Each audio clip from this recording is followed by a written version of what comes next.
کراچی کی سیاسی تاریخ میں پہلی ہلچل اس وقت ہوئی جب فیلڈ مارشل ایوب خان نے دوسرے صدارتی انتخابات کا ڈول ڈالا۔ اس وقت بنگلہ دیش ملک سے علیحدہ نہیں ہوا تھا اور ملک مغربی اور مشرقی پاکستان میں تقسیم تھا۔ ایوب خان نے ایک انتہائی پیچیدہ نظام حکومت قائم کیا تھا جس میں عوام کے وہ نمائندے جو یوسی ڈسٹرکٹ یا بلدیاتی حلقوں میں چنے گئے تھے کو اس صدارتی انتخابات میں ووٹ ڈالنے کا حق تھا۔ عوام کو ان کی رائے دہی کا حق نہیں دیا گیا تھا۔ یہ نمائندے بنیادی جمہوریت نامی ایک نظام کا حصہ تھے۔ یہ کل 800 نمائندے تھے۔ فیلڈ مارشل ایوب خان کے سامنے 3 مقابل آئے، جن میں سے 2 تو شاید نمائشی تھے، مگر بانی پاکستان کی بہن محترمہ فاطمہ جناح کو متحدہ اپوزیشن پارٹیز نے اپنا صدارتی نمائندہ مقرر کر دیا۔ متحدہ اپوزیشن پارٹیز ملک میں جمہوری نظام کی بحالی اور بالغ رائے دہی کے حق کا مطالبہ کر رہی تھی کہ یہ الیکشن ہو رہے ہیں اور کس نظریے پہ یہ الیکشنز ہو رہے ہیں۔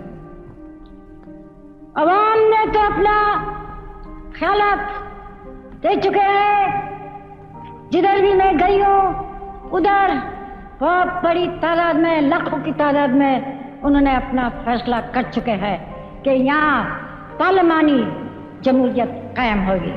محترمہ فاطمہ جناح بانی پاکستان کی بہن ہونے کے ناطے ایک محترم مقام رکھتی تھیں۔ کراچی نے قائد اعظم کی بہن کا کھل کر ساتھ دیا، جبکہ صدارتی کیمپ سے ان پر انڈین ایجنٹ ہونے کا الزام لگا۔ خرم دستگیر کے والد غلام دستگیر نے ایک کتیا کے گلے میں لالٹین جو محترمہ کا انتخابی نشان تھا لٹکا کر جلوس نکالا، اور ذوالفقار علی بھٹو نے معنی خیز انداز میں تبصرہ کیا کہ اس نے اب تک شادی کیوں نہیں کی۔ انتخابی مہم کے دوران پہلی دفعہ کراچی میں لسانی تقسیم دیکھنے میں آئی، جب کراچی میں آباد پختونوں نے ایوب خان کی حمایت پر اپوزیشن کے اسٹالوں اور بورڈوں پر حملے کرنا شروع کر دیے۔ 27 دسمبر 1964 کو ایسے ہی ایک حملے میں ایک خاتون جاں بحق ہو گئی اور متعدد افراد زخمی ہو گئے۔ اس واقعے کو نیو یارک ٹائمز نے بھی رپورٹ کیا، جس کی خبر کا عکس آج بھی انٹرنیٹ پر دستیاب ہے۔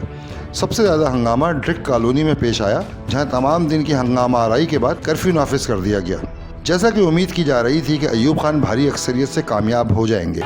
On the basis of the results tallied so far, Field Marshal Mohammad Ayub Khan has secured an absolute majority of the votes cast.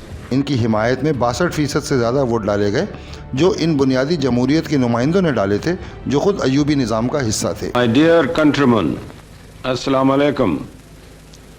The Election Commission have made an announcement of the results of the presidential polls. While electing me to serve as their president for another term, people have, by an overwhelming vote of confidence, endorsed my policies and my program. This was no ordinary election. It was an unprecedented event in our history, both for their magnitude and the free, fair and completely peaceful manner. Ayub Khan کی فتح کے جشن کے طور پر ایوب خان کے صاحبزادے گوہر ایوب نے ٹرکوں پر پختونوں کے ساتھ کراچی میں ایک جلوس نکالا۔ یہ جلوس لاٹھیوں اور ڈنڈوں سے مسلح تھا اور جلد ہی اس جلوس کے شرکاء نے لیاقت آباد، نازم آباد، گجرنالے اور خاموش کالونی کے مکینوں اور ان کی املاک پر حملے شروع کر دیے۔ نہتے عوام نے ان سے جو دفاع ہو سکتا تھا کیا۔ ان حملوں میں مبینہ طور پر 14 افراد جاں بحق ہوئے، جو سب کے سب اردو بولنے والے تھے۔ کراچی کی عوام نے اس غارت گری کو اس سزا کے طور پہ دیکھا جو انہیں قائد اعظم کی بہن کے ساتھ دینے کے جرم میں دی گئی تھی۔ سزا کا خاتمہ یہی نہیں ہوا، بلکہ آنے والے برسوں نے بہت کچھ دیکھنا تھا۔ اگر آپ یہ نہیں کریں گے تو نہ صرف قوم کو مصیبت اٹھانی پڑے گی، مگر آپ لوگوں کو بھی